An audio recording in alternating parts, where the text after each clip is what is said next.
will you help me welcome Fritz Springmeier?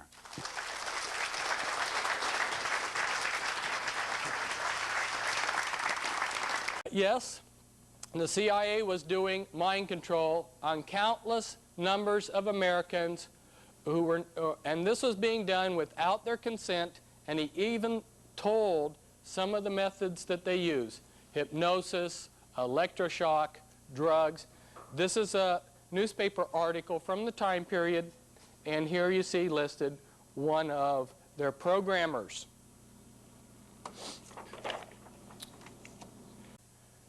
I entered West Point on July 3rd, 1973, and was the first 2 months there are called Beast Barracks. That's where they tear you down and they build you into the soldier that they want you to be.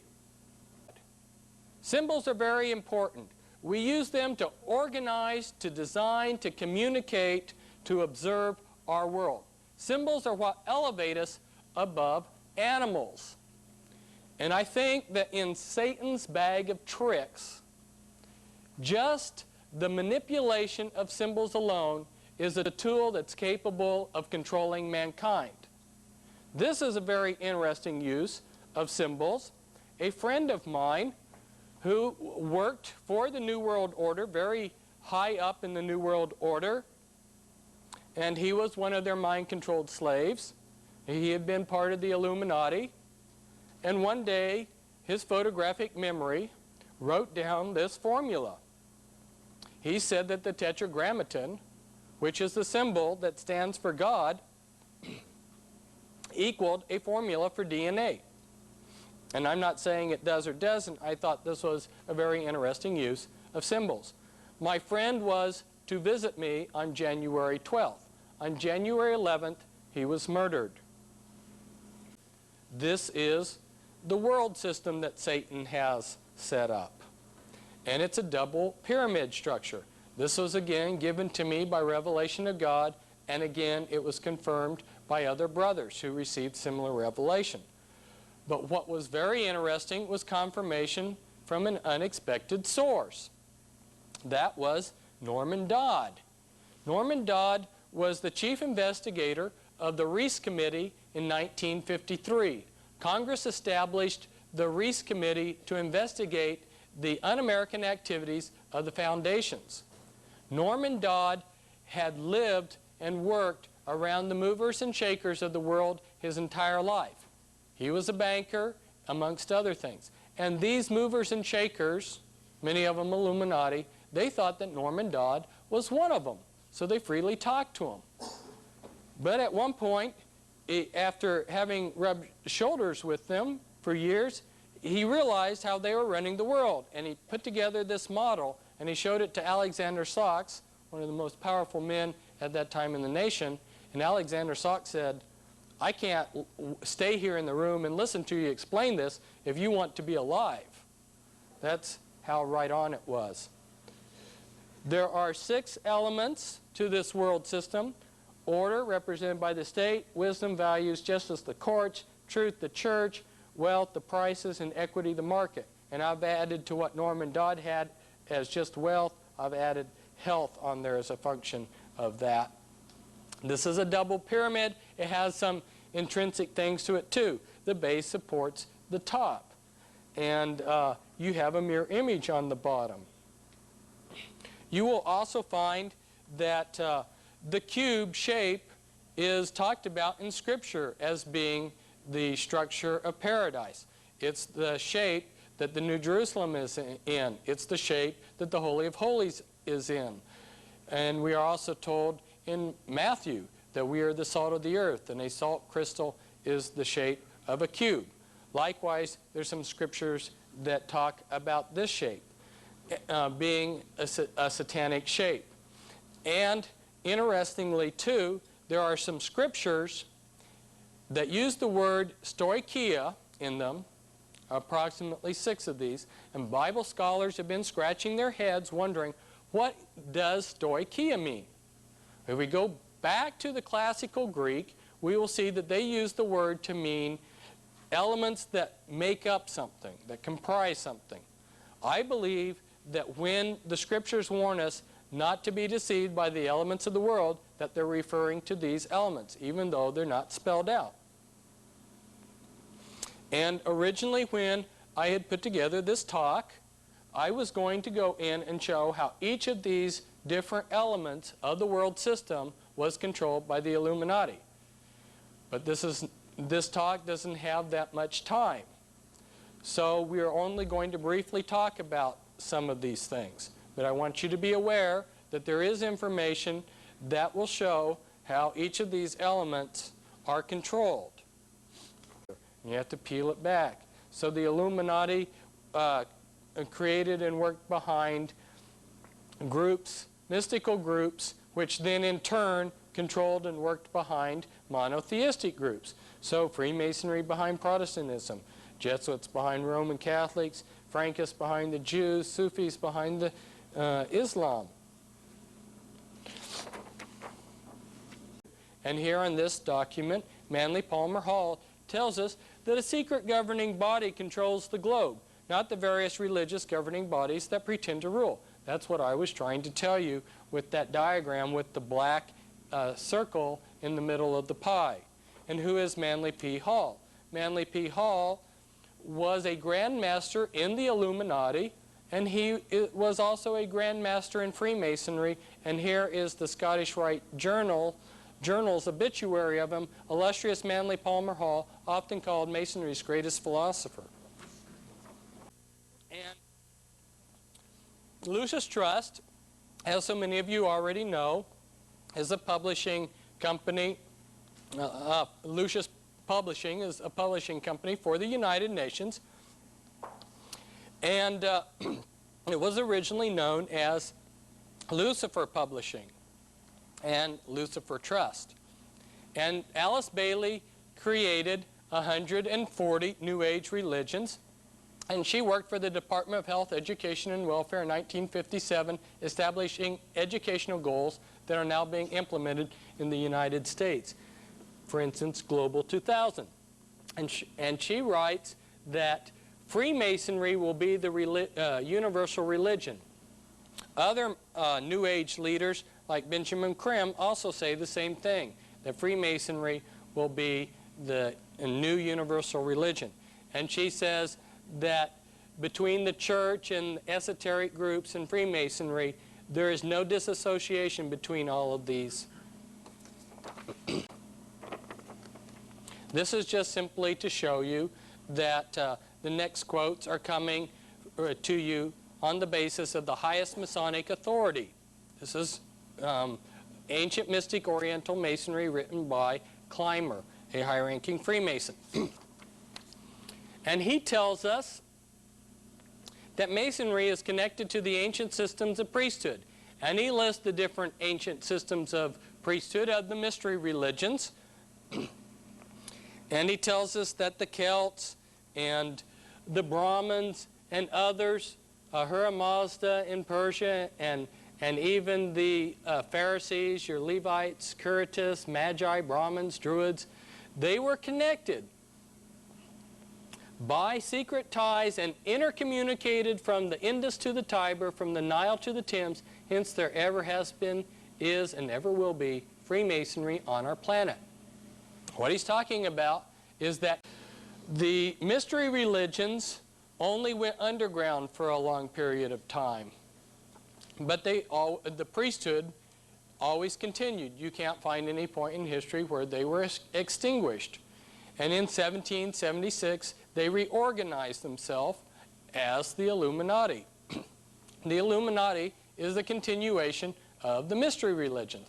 As an example of that, when I met the Illuminati Grand Master, and now he's an Ipsimus in the Illuminati, in our Northwest area, shook his hand, he had a ring on his finger, and if you go to Manly P. Hall's book, The Secret Teachings of All Ages, on page C, which is 100, you'll find that he says that a silver ring with a snake swallowing its tail, it indicates rank in the mystery religions. And this Grand Master had a ring exactly like that. And here is from Clymer's book again, and it says, so broad is the religion of Masonry, and so carefully all sectarian tenets excluded from the system, that the Christian, the Jew, and the Mohammedan, and all their numberless sects and divisions, may and do harmoniously combine in its moral and intellectual work with the Buddhist, the Parsi, the Confucian, and the worshiper of deity under every form. That's also a direct quote from Mackey's Masonic Jurisprudence. So you have two Masonic authorities there telling you the same thing, that Freemasonry is a universal religion. And here is Clymer again, and he says, Masonry was founded on the ancient wisdom religion, and when founded was not known as Freemasonry. And here is something from Morals and Dogma. When you become a 32nd degree Freemason, they give you Morals and Dogma to read and to carry around. And, and if you read in there, you will find that Albert Pike, who was the head of all Freemasonry in his day and known as the Pope of Freemasonry, says, Masonry is identical with the ancient mysteries. And this is from the Masonic House of the Temple in Washington, D.C., the Scottish Rites House of the Temple. And there's another room in this building, which is a 14 by 25 room with 13 chairs, where the Grand Druid Council of the Illuminati meets. Here are a few of our presidents who were Freemasons in their Masonic garb. George Washington, Andrew Johnson, and you see William McKinley there, and William Taft, and Theodore Roosevelt, and FDR, and Truman, and Ronald Reagan. So if you're a member of a group like Freemasonry, they want you to work towards this goal of one world government and the New Age that they call the Great Plan. Now, getting back to Alice Bailey, she says, the Masonic movement will meet the need of those who can and should wield power as the custodian of the law, as the home of the mysteries, and the seat of initiation. It holds in its symbolism the ritual of deity, and the way of salvation is pictorially preserved in its work. The methods of deity are demonstrated in its temples, and under the all-seeing eye, the work can go forward. It is a far more occult organization than can be realized, and is intended to be the training school for the coming advanced occultists. In its ceremonials lies hid the welding of the forces connected with the growth and life of the kingdoms of nature and the unfoldment of the divine aspects of man. If you're an Illuminati boy, the Illuminati wants you to go through Freemasonry to learn the outer symbols of the mystery religions. But the real hardcore rituals of the mystery religions are reserved for Illuminati rituals. In 1993, in one of my newsletters, I listed hundreds of top Vatican officials and their initiation dates and their secret Masonic membership numbers. This is just a small section of the list. And here's the Catholic Church with the Illuminati all-seeing eye in it. Now there are a number of top 13 families. You've got Astor, Bundy, Collins, DuPont, Freeman, Kennedy, Lee, Onassis. Now Reynolds is not one of the top 13, but it's close up there. Rockefeller, Rothschild, Russell, and then you've got your 13th Illuminati bloodline, which is the Merovingian bloodline, which believes that they are descendants of Christ and descendants of Lucifer and the House of David. And you've got the Van Dyne family. So these are your top Illuminati families.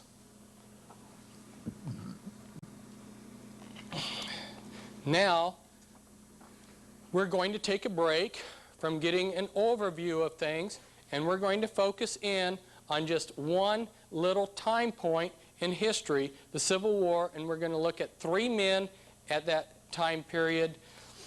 This is so that we can see how the small relates to the big. We're going to look at Abraham Lincoln, Ulysses Grant, and John Brown. John Brown was an abolitionist who tried to arm the slaves, and by doing so provoked the South to want to have an armed rebellion. Abraham Lincoln ran on an anti-slavery platform, and his election provoked the South to secede, and Ulysses S. Grant was Lincoln's best general and the greatest Civil War hero. Now, the Illuminati wanted to create an American Civil War. The United States was getting too big and too rich, so they wanted to divide and conquer. And they wanted to bring us into debt and create a national bank.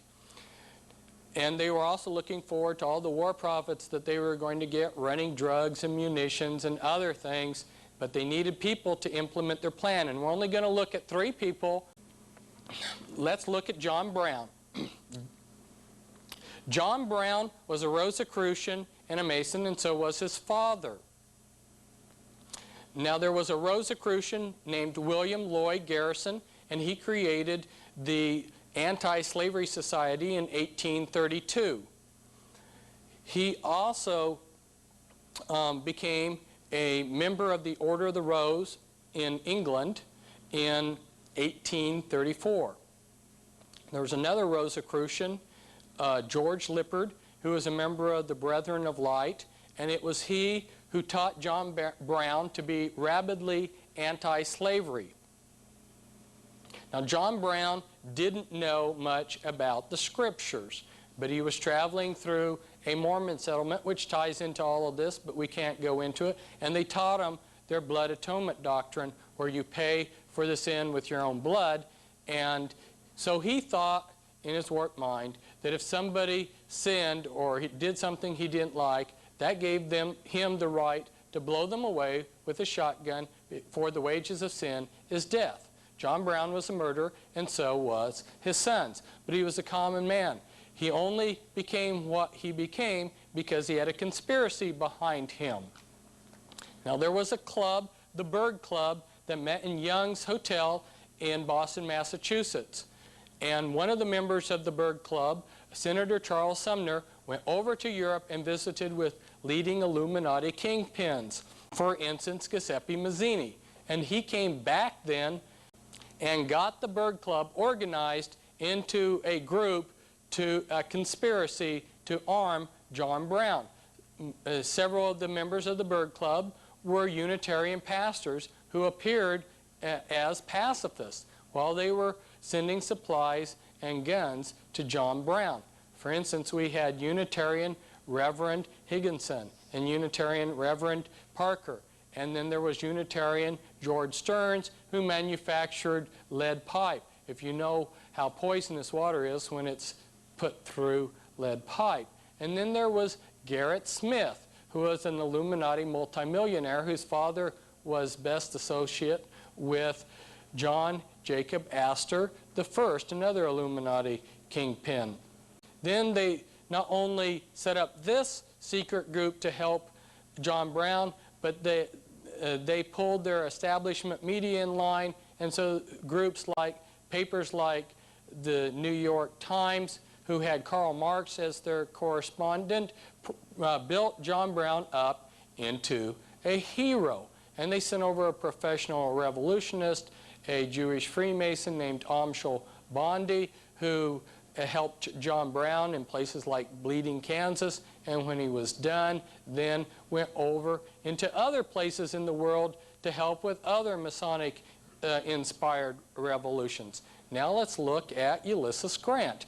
Ulysses S. Grant was born and named Hiram Grant. He was named after the Masonic sun god Hiram Abiff, and his father was a master mason and a leader of a lodge. His father's name was Jesse Root Grant, where we heard the Root name. Remember Elijah Root and Colonel House? Jesse Root Grant worked for John Brown's father. And when he quit working for John Brown's father, he started working for E.A. Collins. Well, who are the Collins family? The Collins family is one of the top 13 Illuminati bloodlines. Remember the Pilgrims? The Pilgrims are one of the Puritan groups that came over to New England. When the Puritans came over, there were groups of witches that came over with them. Frances Collins, who came over with one of the early groups of Puritans, was a witch. These witches came over. Now remember, in New England, the state supported the churches. They taxed the people and then gave money to the churches. So it was advantageous to be an establishment, state-sponsored church. So the churches that the witches set up and belonged to. They called themselves the same names as the Puritan churches, which was Congregational and Presbyterian. But after the Civil War, around 1824, the state quit giving these churches money, and so it no longer was advantageous to continue the name, and so the witches created the Unitarian Church. Well, one of the Collins started the Unitarian Church, which in turn started Yale and Harvard. And there were Illuminati secret societies at Yale before they brought in the Order of the Skull and Bones. Now an example of a Unitarian minister who is also Illuminati is Karl Fohlen. He created their Bund der Jugend in Europe, and which was Illuminati front, which also operated behind another Illuminati front, the Swiss Bible Society. But when things got too hot, he came over to Harvard and taught as a Unitarian minister. There was another man that was active, noteworthy to note, James Anderson Collins. He was also busy working with Unitarians, Rosicrucians, Masons, and Socialists to create a civil war. Now, the Collins family in the 1700s branched into the Todd family, and they also branched into the Putnam families, and they also branched into the Grant family, which then branched into the Wheeler family. Now to show you that there is a connection between the Civil War and the present time period. If we look at Grant was the top military man of his day, and then in the Civil War, and then during the Vietnam era, his descendant, General Earl Grant Wheeler, was head of the Joint Chiefs of Staff in the United States. Now, General Earl Grant Wheeler was a member of the Illuminati, and he was also a member of the Collins family via the Ulysses Grant bloodline. And General Earl Grant Wheeler had a brother named Ulysses Grant Wheeler, who had a son who was born on the day after the Illuminati High Climax ritual, and that son was named Leo Wheeler, and Leo Wheeler became a Grand Master in the Illuminati.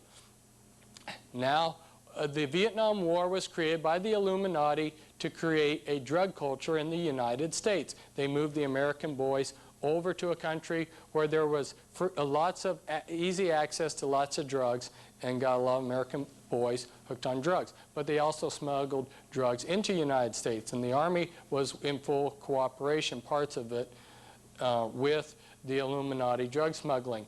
And so while you had at the head of the Army, you had General Earl Grant Wheeler and his co-worker Satanists like McNamara helping smuggle drugs on the West Coast, then you had Illuminati Grandmaster Leo Wheeler coordinating the drug running. Now let's go back to General Grant. Ulysses Grant was, as a boy, a very unkempt, unpromising boy. He wasn't very intelligent, and nobody could think of anything for his future.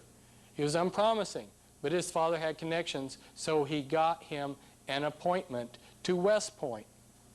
The town that General Grant came from, Georgetown, had a lot of political pull behind it. There were, at the outbreak of the Civil War, 4 generals in the Union Army from Georgetown and 1 colonel. And then in the volunteer units that Lincoln raised, there were 9 more generals from that little village of barely 1,000 people. And all in all, you had 20 leading Union officers from this little village. Now, General Grant himself, he entered the Union Army on April 23rd, 1861 as a private. And on August 7th, 1864, he was made Supreme Commander over all the Union forces. And that was antedated back to May 17th, 1864. So from April of 61 to May of 64, 3 years, he went from being a private to Commander-in-Chief of the entire Union Army.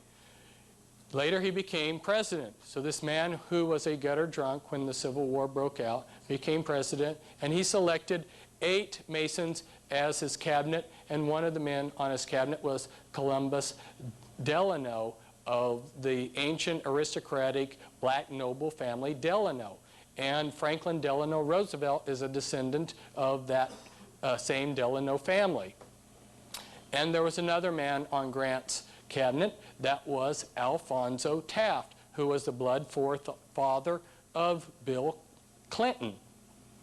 And Grant selected as his advisor Jonas Mills Bundy of the Bundy Illuminati family.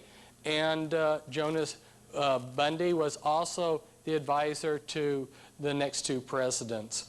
And if we come forward in time, we'll see that McGeorge Bundy was the advisor of the President Kennedy and Johnson, and Harvey Bundy, also of the Bundy Illuminati family, was head over the Manhattan Project. Now let's look at Abraham Lincoln. Abraham Lincoln's mother, Nancy Hanks, was visiting Lincolnton, North Carolina, when she was impregnated by A.A. Springs. A.A. Springs was a descendant of the Rothschilds, and the Springs had changed their name from Springstein to hide their genealogy, to hide their Rothschild blood. Now, this man here, Leroy Springs, was Abraham Lincoln's half-brother, and he worked for Louis Cass-Payzer, who was one of the most powerful men in the United States of his time. His descendants are still very powerful and are still unknown. He was of the Merovingian dynasty, the 13th Illuminati bloodline. In fact, it was the Payzer family that owned Jekyll Island, where they created the Federal Reserve. Now, Abraham Lincoln became the top Rosicrucian in the United States, and he was a member of the Order of the Lily, which uses the fleur-de-lis as its logo, which is the Merovingian logo. And he married a Todd. Remember, I told you that the Todd family was a branch from the Collins family. And she conducted rituals, seances, in the White House, which Lincoln sometimes participated in. And Abraham Lincoln, as president, selected as his attorney Bart Moore of the Beatty Illuminati family. And a descendant from that Beatty Illuminati family is Shirley MacLaine. Salmon P. Chase was made his Secretary of Treasury. Now, if you look on the $10,000 bill, the highest denomination, you'll see Salmon P. Chase's picture. And Chase Manhattan, of which the Rockefellers are associated with, was named after Salmon P. Chase. Salmon P. Chase, while he was a secretary for Lincoln, introduced a national bank and graduated income tax for us, which is what Karl Marx had been advocating in his writing. And Lincoln's cabinet got involved with an Illuminati European company called the Credit Mobilier, which was scamming to the American people, and a scandal broke out, and the American people found out that Lincoln's cabinet had scammed them out of $23 million. Now, Lincoln was having a sexual liaison with King Leopold's daughter, and he had a set of twins, Ella and Emily. That doesn't mean that Lincoln was necessarily promiscuous, but you will find in a lot of these high-level Illuminati families that they have a lot of secret offspring. And one last note about General Grant: he was best of friends with the Chinese Lee family. General Lee of the Lee Chinese family was best of friends with General Grant, and then he in turn, General Lee, who is known as the Bismarck of the East, was best of friends with the German Illuminati Krupp family.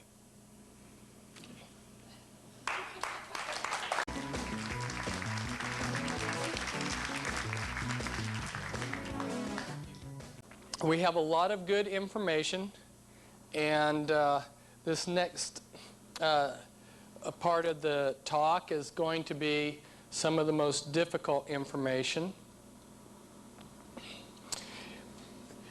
Now, our prominent bloodlines of the mystery religions, they keep their power and wealth by dynastic intermarriage They maintain as low of a profile as possible, and they use fronts for legitimacy.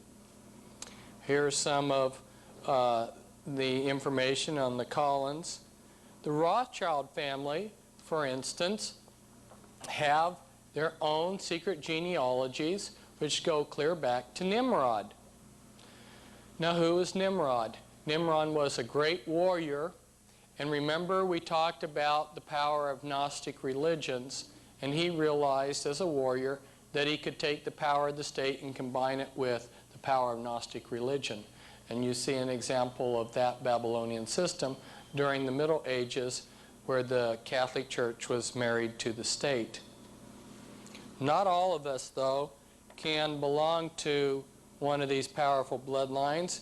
So they have a game here that we can play, so we can participate in the type of games they play. And it was kind of interesting that this game has cards that represent the different things that you are to control to win the game. And these are a few of the cards of the game, and they are also the type of things that the Illuminati controls.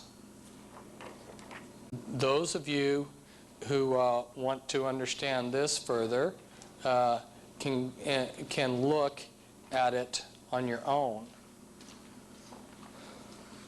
Now, the United States military has a lot of handbooks. This is a handbook for chaplains. It explains those religious groups that are recognized by the United States military. And in this book are a number of witchcraft organizations, including the Church of Satan. And in this handbook, it explains that within witchcraft, there are 3 degrees, which is correct. If we look at this diagram, we'll see the basic structure of the secret Illuminati. Back in 1776, they structured the Illuminati with 13 positions. But around the time of the American Civil War, they restructured it somewhat so that what they created was this first level, your anarchy level here, and then a hierarchy level, and then your special committees and councils. This is very similar to what we saw on our diagram, where you had your, remember on your Gnostic religions, where you had your broad mass religions and your initiate group. On the anarchy level, you'll find thousands of different witchcraft groups that each have their own rituals and their own beliefs, and they look disassociated and unorganized and unrelated. But then, if you are selected to go beyond that, you will enter the hierarchy level, and as a little girl, for instance, you would be part of Sisters of Light, and then as a teenager you'd be inducted into the Mothers of Darkness, and then you would progress to the Grandmother level. And they have many special committees and councils. For instance, your council of 3, 5, 7, 11, 13, your Grand Druid Council, your committee of 300, your committee of 500. Over here, you see represented again that same 3-tiered pattern that I was talking about. And this is the Satanic Brotherhood, which is organized in hubs. The Satanic Brotherhood and Illuminati are like this. They're essentially one organization. Except the Illuminati is technically Gnostic dualism. They believe that your good deeds must balance your bad deeds. If you were to follow the life of somebody that was inducted through one of the Illuminati orders, like the Order of the Skull and Bones, you'll see that they are tapped as a candidate for first year or knight, and a patriarch may rise to leadership within the Skull and Bones. From there, you'll see that they progress to the Council of Foreign Relations, whose equivalent is the Royal Institute of International Affairs, then to the Round Table groups, and then to the Pilgrim Society. The Pilgrim Society is far more powerful than Council of Foreign Relations, although very few people know about it and talk about it. And this is your OTO. And in the Scottish Rites Journal of this year, they talk about the double eagle. Now, this is a logo that comes from Babylon, and many countries around the world have adopted it. And these are a few of the countries over here that have adopted it. You've got Israel and Mexico and France and Germany and Turkey and Bolivia and Chile and Honduras and Italy, and another country that has adopted it that's not given there is Canada. And this, from the Jewish Encyclopedia, is telling us how the Pharisees learned their beliefs from Babylon. What happened is that during the captivity, the mystery religions created a branch of themselves, the Pharisees. And in this next item, which comes from the Jewish Encyclopedia, it teaches us that the Pharisees, which was a branch of the mystery religions, then took over the life of the Jewish people, and it says Phariseeism shaped the character of Judaism and the life and thought of the Jew for all the future. They're known as rabbis. And this piece of documentation is just telling us that the Talmud ranks above the Torah. What's the Torah? First few books of the Bible, and this is very similar to what's happened in the Catholic system, where the Pope's traditions have become more important than the Bible itself. And this article was written to be sent out around the world. It was the Jewish Post International Edition. And this is an article by a rabbi, and I won't read it due to time, but he says that if you were born Jewish, you are divine. And this is from another recent Jewish magazine. It's advertising amulets of protection for one's home or office. Now, back in Frankfurt, Germany, there was a family named Bauer, and they had this hexagram amulet on a red sign to protect their house, and they were named after this sign. In German, this red sign, Rothschild, was given to the family, and that's how the Rothschilds were named. When I went in and looked at what was going on, I found that surprisingly there was just as strong a Scottish contingency in the Illuminati as your Jewish contingency, and I don't have time to go through all the names here on this clan map of Scotland, but you'll see the Kennedys, which is a top 13 Illuminati bloodline. You'll find the Stewarts, who are good friends with the Rockefellers. You'll find the Morgans up here, for instance. Who hasn't heard of Morgan Guarantee? And here are the Sinclairs. They were given a hereditary leadership of Freemasonry and are members of the top 13, the top 13th Illuminati bloodline, the Merovingian Holy Bloodline.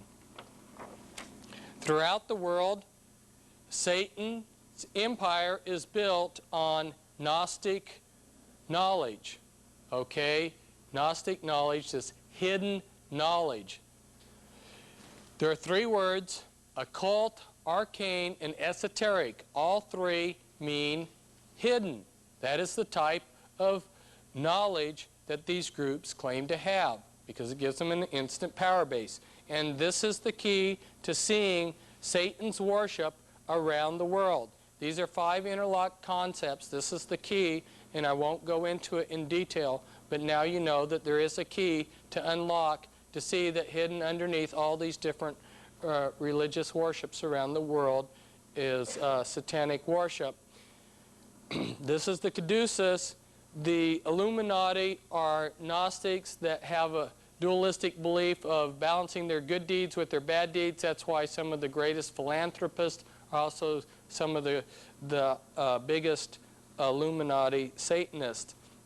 A lot of their good deeds, though, are self-serving. And the caduceus is found in China, India, and other places in the world.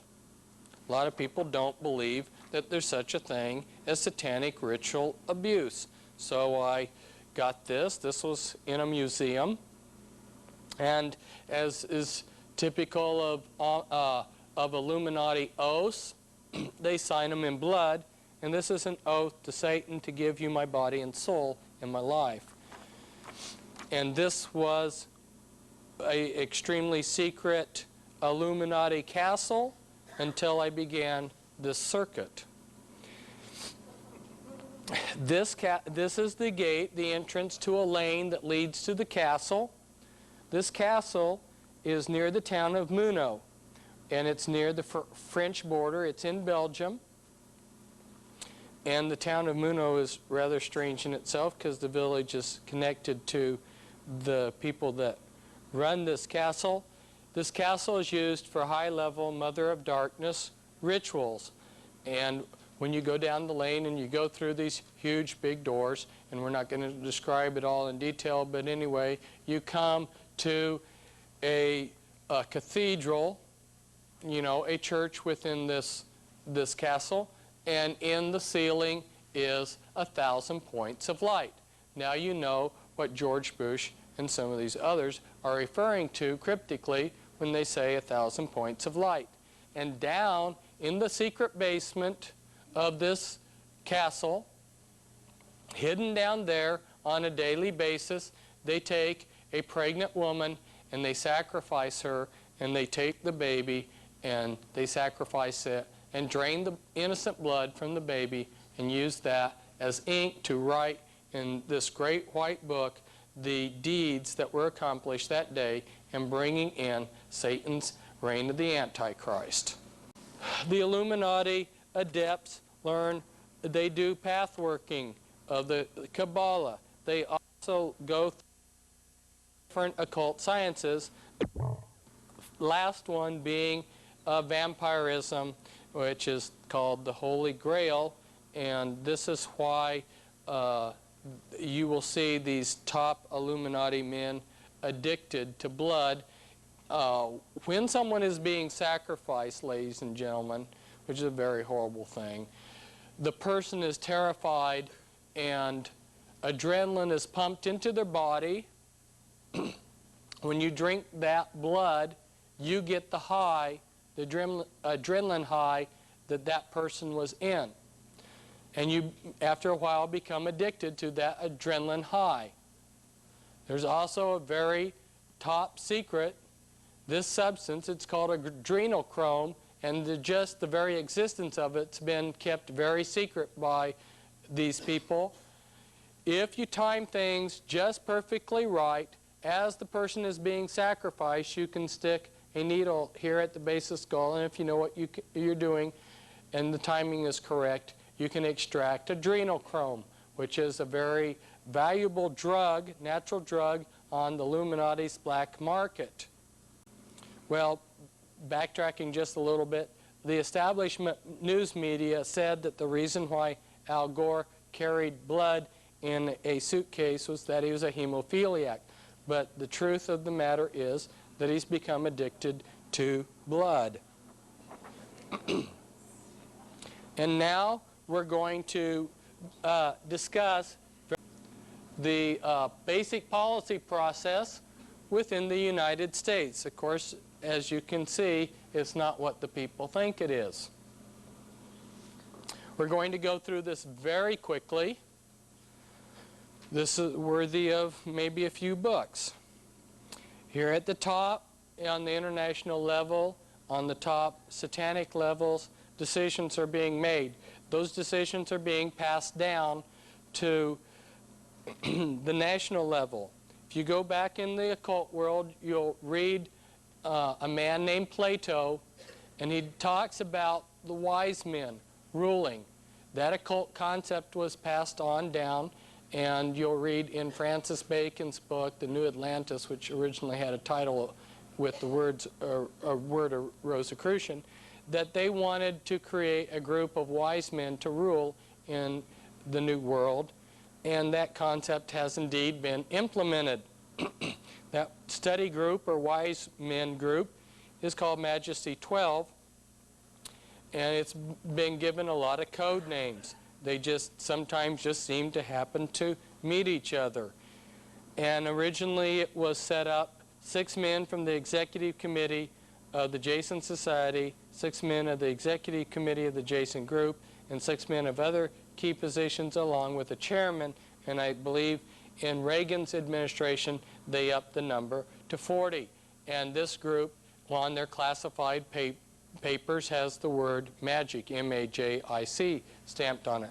But they can't make all the decisions. So they pass some of the decisions on to the policy planning groups, which I've listed over here: the Council of Foreign Relations, the Trilateral Commission, the Brookings Institute, the Business Roundtable, the American Enterprise Institute, the Population Council, Resources for the Future, and the Urban Institute.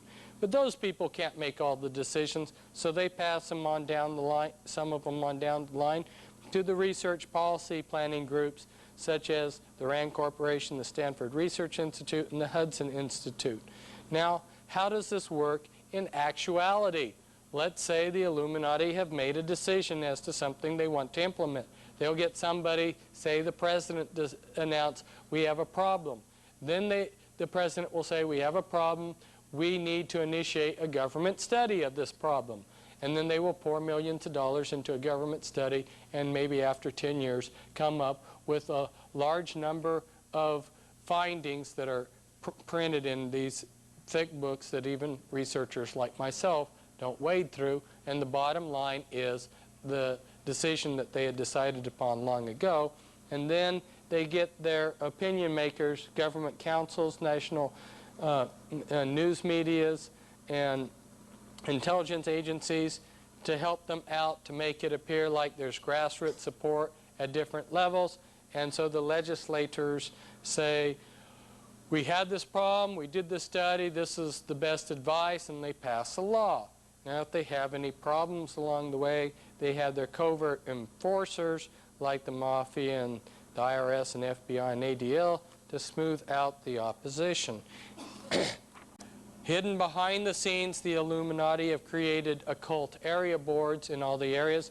Of course, you got your 4 regions with 13 states each, and then within each of those you've got a small section that's given an occult area board. All your different groups working within a given area, if they're working, collaborating with the Illuminati, will send participants or representatives. So as an example of how this works, your own cult in Japan, the Illuminati area board over there decided, let's build up the own cult. They pull people from other cults into the own cult to build it up. Then when they wanted to make regional government for the United States, what pattern did they follow? Their area boards. Is a twilight world of the interconnections between organized crime and the Illuminati. As you'll notice, some of the Mishpucha and the Triad and the Mafia and the P2 Freemason families are tied in blood-wise, family-wise with the Illuminati. But the whole thing is one slimy mess that interconnects. And this one I won't show, but it's just on the Illuminati control of healthcare. We don't have time to go into that. I'll let you glance at this next one here for a minute. I knew I was going to be coming to the Midwest, and I knew that there were a lot of good farm people. And I have a monograph that explains this particular transparency in case you want more information, and you can get this through Prophecy Club. This is Illuminati and Mob Control of Hollywood, and of course you'll notice that very important part of that was Music Corporation of America, who got sweetheart deals from these groups here. Go through and look at who's in charge of things. You'll find lots of Illuminati names. And this is Federal Reserve, and you'll notice very nice, nice, that's not a nice word to use here, but at any rate you'll notice Illuminati names: Rockefeller, Russell, Peabody, Reynolds, Warburg, Pine, Morgan, as original stockholders of the Federal Reserve. This was in my book, Be Wise as Serpents, and I went into detail about how these different components control Christianity. For instance, I went denomination by denomination and gave high-ranking Freemasons who were important clergymen in these denominations. For instance, for the Episcopal Church, this was the list of Freemasons within the Episcopal Church. And here is an example of how Christians are using a Masonic Lodge as a church. Joseph Smith Jr. created Mormonism. Here are some of his magic amulets that he used. Here's his serpent staff that he used. Here's his ritual anathema that he used. Joseph Smith Jr. came from an important occult bloodline. All of the leaders of the RLDS Church and the LDS Church have been members of the same bloodline. They go back to the tribe of Dan and the Merovingians, and I believe that Gordon B.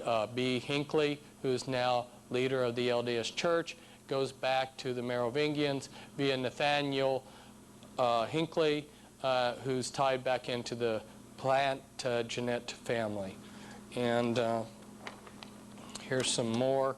This is a green seer stone of Joseph Smith Jr. and some of his magic parchment.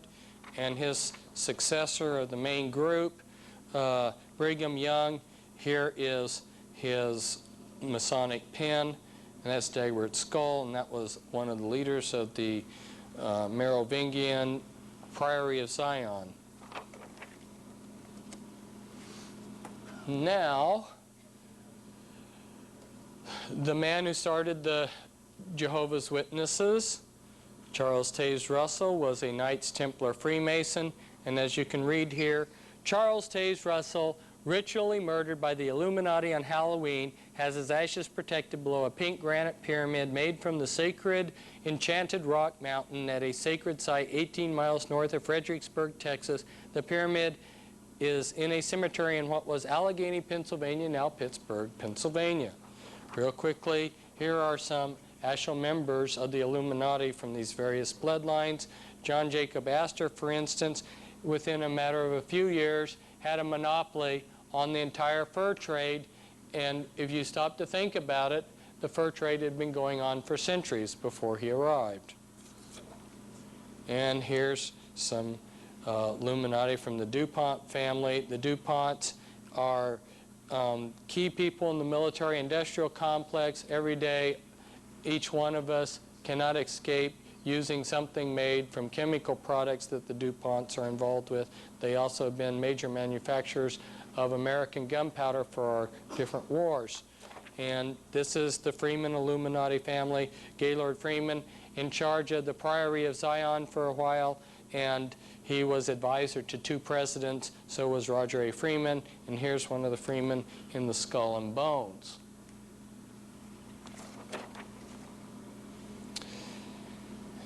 And this is the Kennedys. JFK's sister married into British royalty. Joseph Kennedy once remarked on one of the marriages that didn't go through, if my daughter had married, my son-in-law would have been the head of all Freemasons.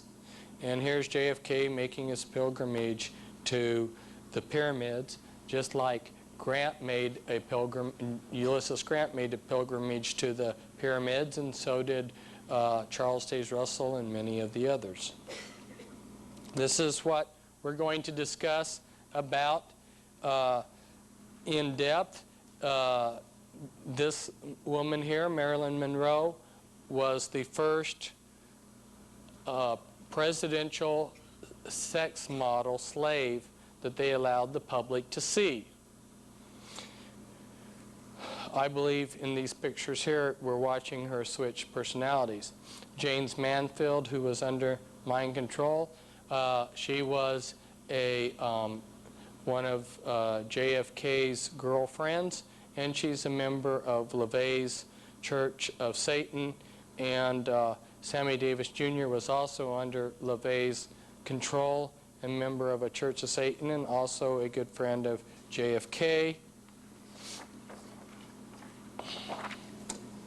Here's Li Ka-shing, Illuminati billionaire in Hong Kong, who has quite a bit of things in Canada. And here is Winthrop Rockefeller. He supplied money to finance Clinton. He is reported to have the world's largest porn collection. And here's Guy de Rothschild, who in French we might say Guida, and I believe that this man is probably the father of either the Antichrist or the Antichrist John the Baptist. And this is his son David over here in one of their mansions. And here is Billy. And this sign using the left hand, this for some people could mean I love you. Sign with the left hand, sign of Satan, but it's got a more significant meaning. This is one of the ways that they induct people into trance who are slaves. And then here, Adolf Hitler and his grandmother. His grandmother was impregnated by the Rothschilds in Vienna, and then Hitler's father was paid money to change his name from Schicklgruber to Hitler. Now we're going to talk about the mind control. Now, you may be wondering, how do they do this mind control? Well, the book will explain it. That's why I wrote the book. I can't go into the details of how they do this mind control. But I can say simply that it is a very sophisticated combination of every mind control technique that has ever been thought up. Okay? Now, if you talk or listen to someone in the CIA, sometimes you will hear them say, well, we tried behavioral modification, but it only works in such a percentage of the cases. And we tried this method of mind control, but it only works in a small percentage of the cases. And we tried this, and they make it appear like they've discarded all of these. The truth is if you take this method of mind control, which only works, let's say, in 70% of the cases, and match it to this type of mind control, which only works in 70% of the cases, and match it to this, and make a group package, by the time you've gone through all these many different types of mind control, you create something that totally locks the person into your control. This is my co-author. Now, when they begin with a child, they start traumatizing it. The human mind is like a computer. You've probably heard people say that the human mind is like a computer, and that if you got all of the computers in the world and put them together, then in some functions the human mind would outstrip it. In order to make computers functional, they had to learn how to section off memory.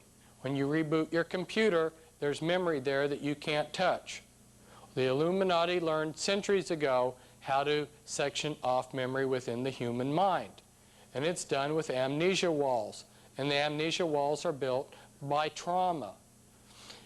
If you look at a timeline here, and here's a point in time when, let's say, you're in war and your buddy gets killed and it's a trauma to you, you may take and build amnesia walls around that particular event in your mind. That's called post-traumatic stress syndrome.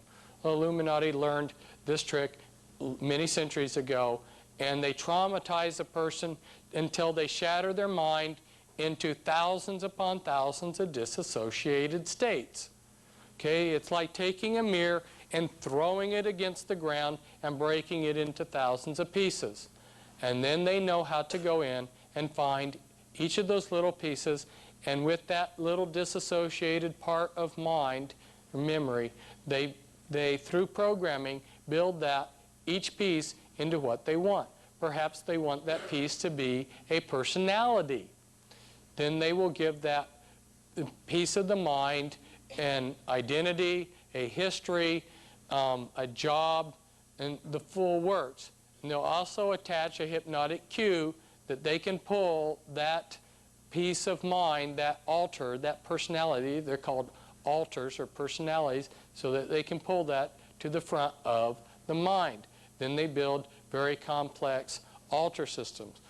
My co-author here, her mind was shattered 30,000 ways, and then to build an alter system, the front of her alter system had 13 by 13 grid, which is 169 personalities. And then there were 13 sections of that. And all of these have amnesia walls between them, and all have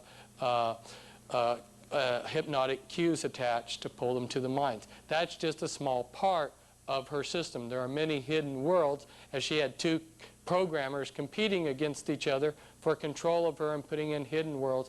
And basically what you have with these people is they've made a mess of their minds, they've shattered them into many pieces, and they've tried to scrape up a few things and pull together this mess. So you have, like, if you're comparing this to a store, you've got a nice storefront, but if you go out behind the store, there's a lot of garbage out there and a big mess.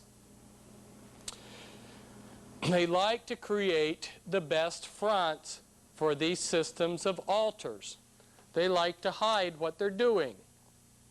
They like to give them, they like to create a personality or several personalities to hold the body that have the most legitimate, the best front that they can imagine.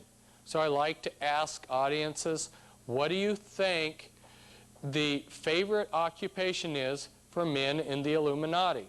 And very oftentimes they say things like judges, lawyers, politicians.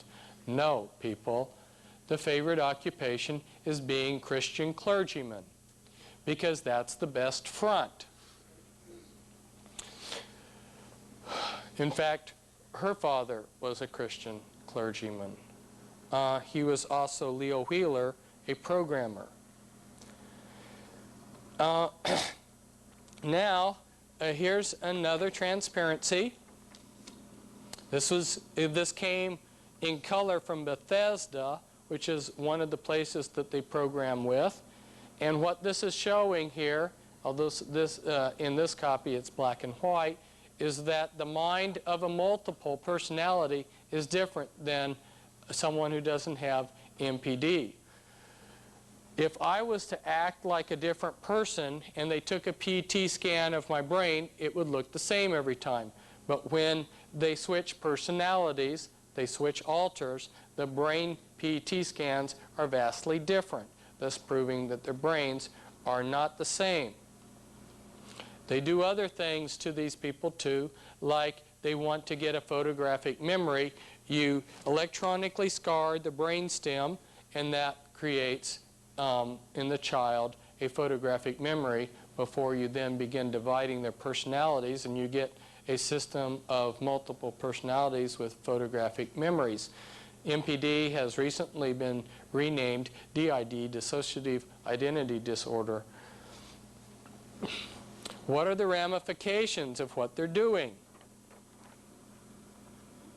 Well, there's other countries that do mind control programming beside the United States. If we look at where immigrants are coming into the United States from, we find that the former Soviet Union is second in the list, and then Red China third, and then Vietnam fifth down here. The top 6 countries sending us people, 3 of them are these communist countries that are involved in mind control. I wonder how many Spetsnaz agents have been infiltrated in from the Soviet Union. This is how to make the perfect spy or the perfect assassin. Remember I said we create the perfect front. Okay, let's say we're going to create an assassin. Where would be the perfect front for an assassin? The group that's most widely known, publicized as being a pacifist group, are the Amish. So by various means, which we won't go into, they managed to infiltrate the Amish. Remember, the Amish were required to send their boys to do alternative service during the various wars, and they did, some of them did that in mental hospitals where they do this mind control programming. And so if we are going to use this Amish farm boy as an assassin, I'm saying we as if we were in the position of the people that use these slaves, these mind-controlled slaves, we would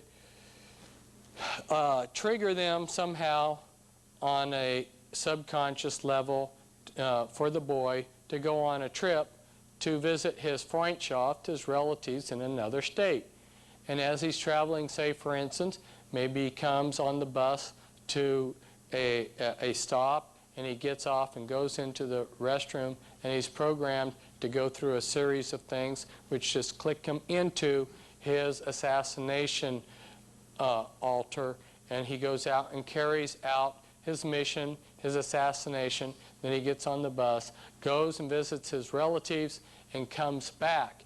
All he knows that he's done is he's visited his relatives. There's a thing called backup amnesia. You forget that you forgot. He doesn't even realize that he's lost time. When this is all done, then the CIA, and they call this a wet ops, that's their term for blood's going to run, they will debrief this wet ops with a team of 3, a programmer and a polygraph expert and one other guy, and they'll bring him, the boy in. They will query the alters involved, find out what the truth of the matter is during this action, and then when they're satisfied that they know what's happened, they'll place the boy back into the Amish community. I sat and watched them do this mind control with many people right in front of many unsuspecting people. They say the codes, they program people and everything, and the people around them don't even know what's going on. Once you get the programming set into a person, by the time they're a teenager, then in 15 minutes in a back room, you can program them for a mission. So it doesn't take a whole lot of time. Perhaps somebody goes into a restroom, perhaps somebody gets a phone call or something like this, and you can program them very quickly to do something. You saw how this operates if you've seen the Charles Bronson movie Telephone. And there they make this out in the movie Telephone to be something that the Russians have done. And there's this Russian agent, he's going around the United States, and he calls people up on the phone, for instance, a housewife, and he says a little ditty, like a nursery rhyme, and it triggers her to go into her disassociative state, another alter that's programmed to go and get in the car and blow up a military installation and suicide herself. Now you know what's happening with all these people that are going in and shooting up things and turning the guns on themselves. These are mind-controlled people. Unfortunately, we have about 2 million. That's a conservative estimate. About 2 million Americans are under this total mind control. People, everything that you thought you knew about people is obsolete. And this is very difficult for us to grasp. But it's what the New Agers call a paradigm shift. And everything that we have been using to judge other people has been obsolete, even before we were born. we go into a church and we use as a litmus test as to whether the preacher is legitimate, is he preaching the Word of God? Unless we could follow that preacher around 24 hours a day, unless we knew the hand signals and some of the other things, we could not get a handle on what that minister was all about. This programming has a very sophisticated way of making people have a Dr. Jekyll, Mr. Hyde effect. And they don't even know that they're controlled. It's undetectable even to the person who's under the mind control. I have a friend who was a Christian minister. He had Collins blood and Rothschild blood in him, and then he was adopted into a Russell family to hide his lineages. And horrors of horrors. Imagine being a very devout Christian, like so many of us are in this room, and he was, and then he finds out that there's a dark side to him that's totally different, that's part of the Illuminati and their horrific rituals. Some people, when they're faced with this, the Christian part of them wants to go into denial about what's going on in their life. Here I am at one of the places they do a lot of programming, the Presidio. And this is real close to Presidio, Palace of Fine Arts, where the Illuminati do rituals. And here we find that the 6th Army is headquartered at the Presidio, and their logo is the hexagram in a circle with the satanic anarchy A in it. If you know some of the leadership of the 6th Army, you're not surprised at their logo. Quite a number of Satanists in their officer corps, including this fellow here, Michael Aquino, who's the son of Betty Ford, and he's the head of the Church of Set, and he has a number of his high priests in his Church of Set who are also part of the 6th Army. I think about a dozen of them are high up in military intelligence with high security clearances. They do a lot of mind control in the Temple of Set. This is another place that they do programming. This is in the United Kingdom, Tavistock Clinic. Now, some people have wondered, why is it that I am not giving you solutions to all of this? And the reason why is that this is extremely sophisticated, and before you know what the problem is, I can't give you the answer. You need to know what the problem is. You need to know what's going on. And I believe that once we start seeing what's happening, then the solutions to this will start appearing. However, I can tell you that when I started working with people that were in the Illuminati, that wanted out, that were that were sharing information with me and everything, I thought at the time that the therapists were taking care of them. And then I began to realize that what was happening is that hundreds of thousands of these mind-controlled slaves were going into therapists for various reasons, and the therapists that knew something would begin to start working with some of the multiplicity in their minds. And the therapists would work like 1 hour a week with these people and charge them maybe $100 or $200 for that hour. And they would tell these victims of mind control that they were getting better. These people thought, well, this is great, I'm getting better. The therapist liked it because they were supporting themselves, they were making good money. And the Illuminati was liking it too because they were continuing to use these slaves. And I was looking at this situation and going, what's wrong with this? And so that's why I dived in where angels fear to tread and started working with a lot of these mind-controlled victims.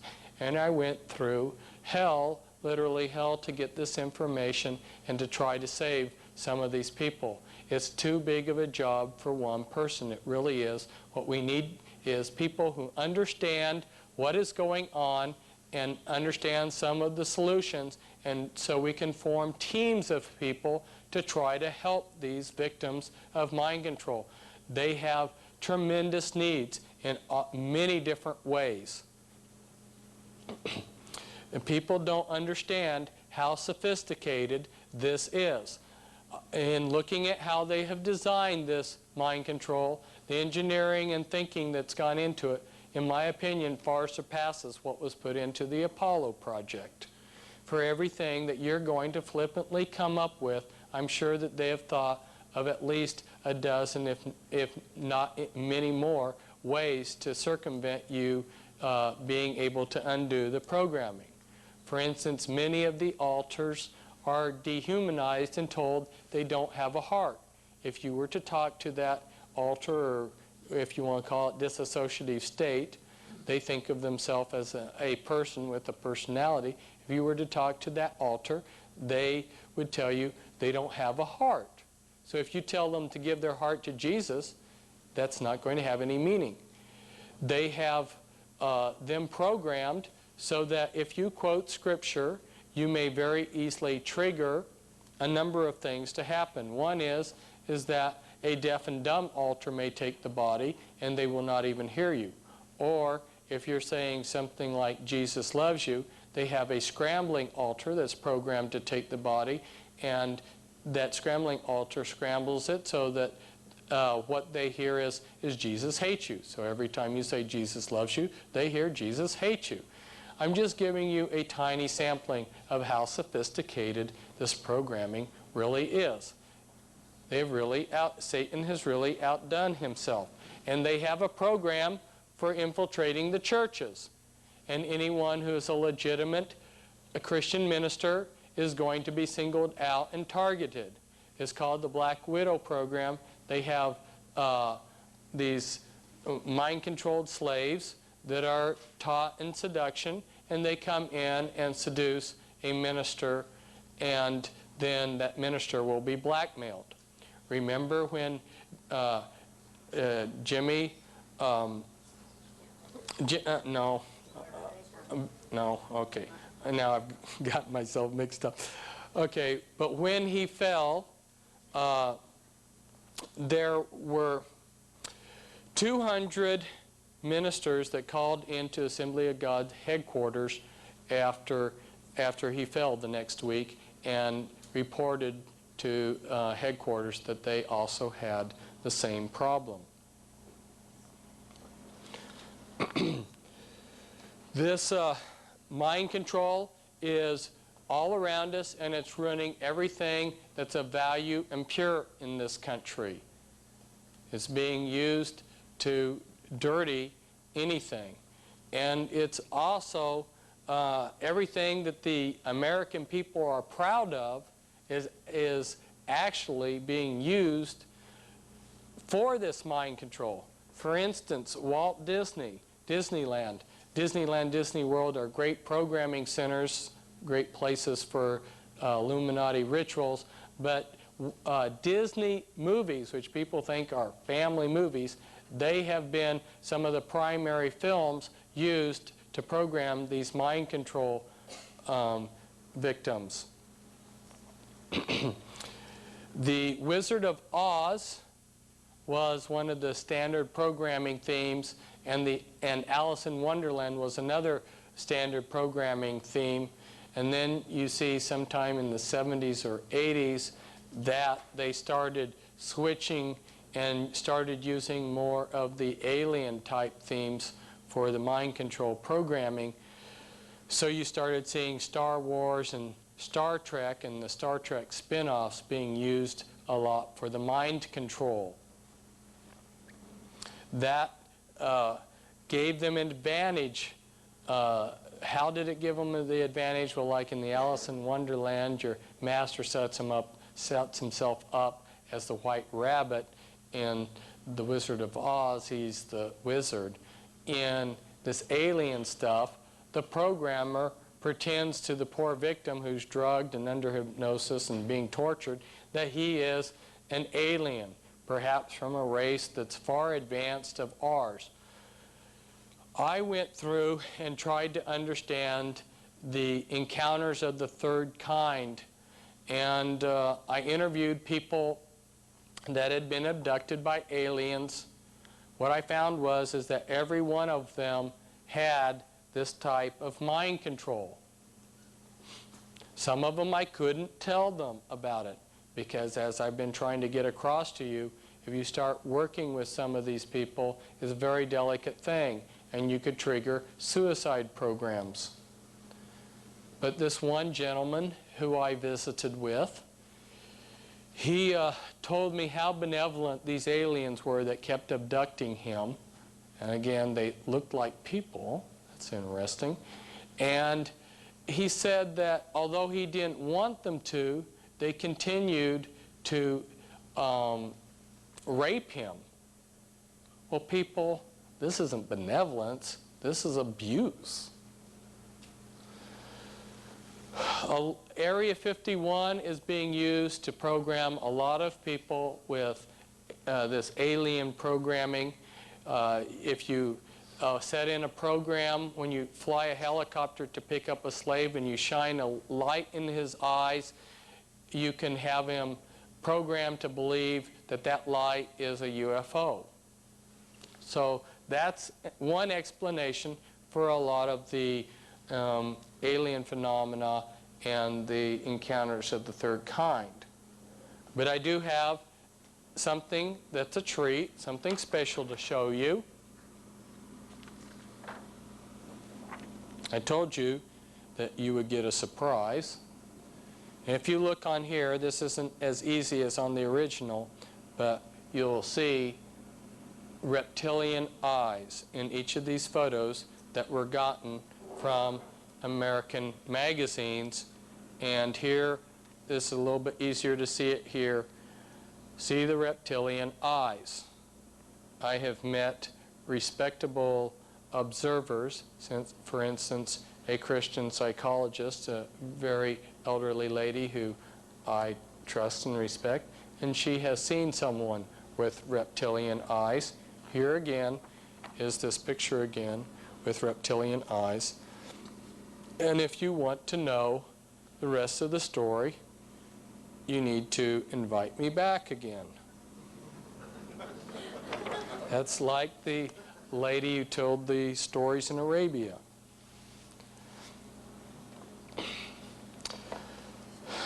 The mind control was used during the 50s. It was they got the sophistication down for doing it to an individual. So you'll see that in the 1960s, groups like the CIA began shifting the emphasis of things into learning how to do. They infiltrated the different cults, like you have Jim Jones and the Branch Davidian. There were many Branch Davidians, and they infiltrated one group of the Branch Davidians at Waco with 7 of their mind-controlled slaves, like David Koresh. And then they began using and testing group mind control. Now it's been asked of me if I wouldn't talk some about current events. This is something special being done for this group, but the other groups prior to this were very hungry for current events, and my talk was actually geared towards these restricted subjects that we have talked about already, but you're going to be given something special here. And I've written down just a few notes here that I'm talking off of the top of my head. This is not something that I had planned to talk on, so I'm just talking off of the top of my head. These are some of their plans for the future. If we look at Albert Pike, we'll find that he talked about 3 world wars that would be created to bring in the New World Order. We have a nuclear war planned. If you look at what FEMA is setting themselves up for, about 80% of their activity and money is going into preparing for a nuclear war. And you know that FEMA must have the inside story on what's happening.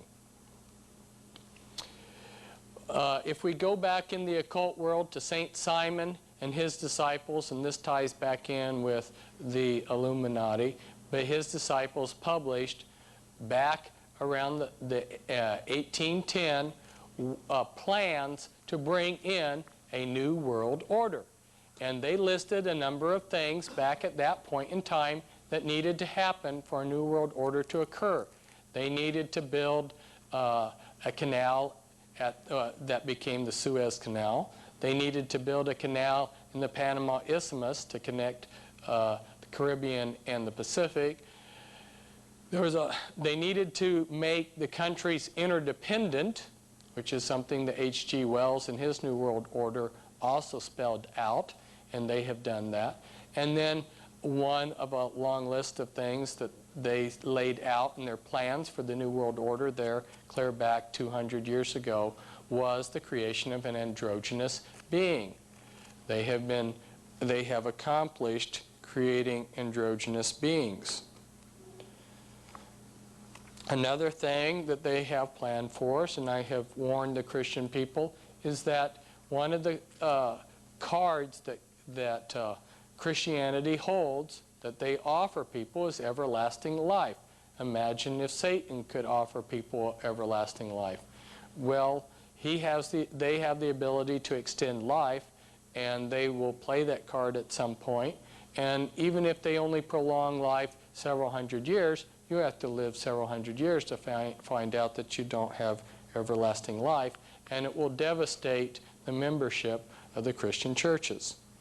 Now, those of you who have read the report from Iron Mountain, you know that they created 3 pseudo-wars as a substitute for an actual fighting war, and that those 3 wars are being implemented today to keep us in a state where they can have all kinds of laws to control us. And those 3 wars are the war on the environment, the war on drugs, and then, of course, their plans to create a mock alien invasion.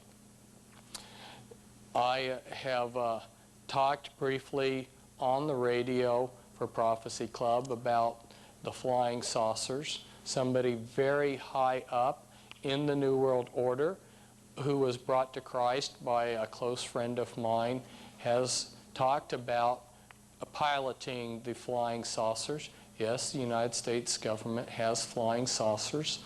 And before he became a Christian, he considered that the beings that were co-piloting these flying saucers were aliens.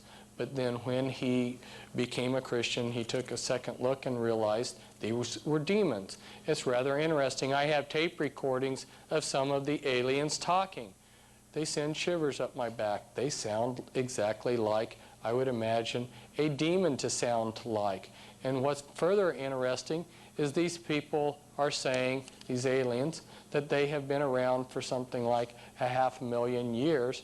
And I'm thinking, when do we give these aliens resident status?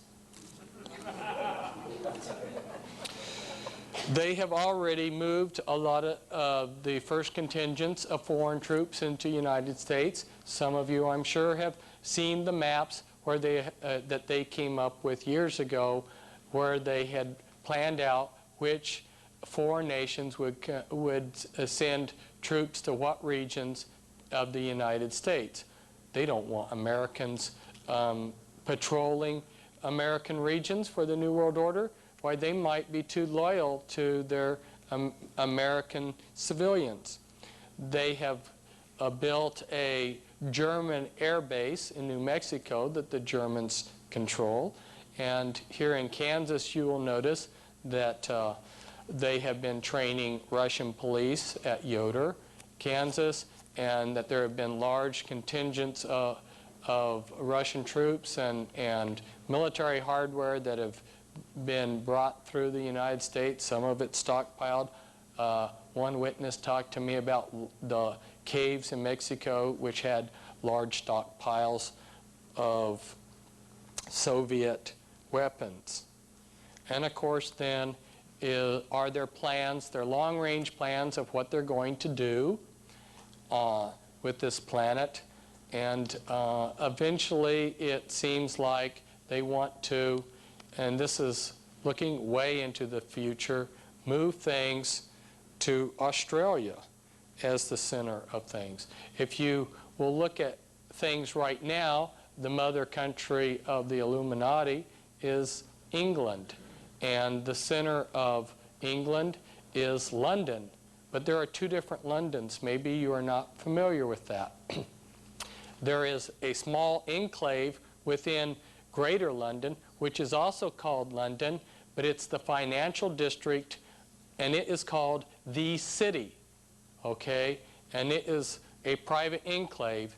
And what is interesting about the City of London, which is controlled by the Illuminati, is that it's set where that financial district can have financial transactions because of the way the time zones are set all around the world within one day. It's the only location in the world where they can conduct from one particular point transactions with all the world's financial markets.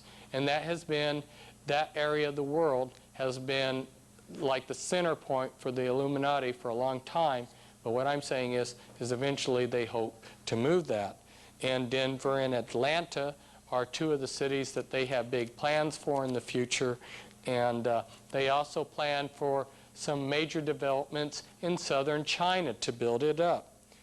They also plan to do a lot of activity with the asteroids, mining them, a lot of activity on Mars. Reality is far from what we have seen, people, and their technology is far beyond what they have allowed us to see. In fact, this ties back with the mind-controlled slaves. They are only releasing technology at a rate that they want to.